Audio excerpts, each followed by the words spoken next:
सहारा India में 100 में से 95 लोगों का पैसा फंसा हुआ है, लेकिन सरकार का नज़र ही नहीं है सर।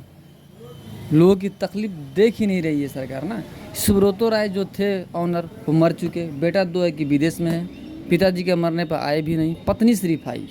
सरकार चाहे तो कंपनी को हैंड ओवर करके अपने हाथ में और सभी पब्लिक का पैसा वापस कर सकती है, लेकिन सरकार चाहती ही नहीं है, तभी तो वापस नहीं हो रहा है। सरकार का ध्यान ही नहीं है। सरकार को सिर्फ मतलब है अपनी राजनीतिक से, पब्लिक का कोई ध्यान नहीं है। अगर सरकार चाह दे तो कुछ भी हो सकता है। अभी तो सरकार के हाथ में है ना, ऑनर तो मर चुका है, तो प्रॉपर्टी जब्त कीजिए और बेच के पब्लिक को दीजिए, लेकिन ऐसा हो नहीं रहा है।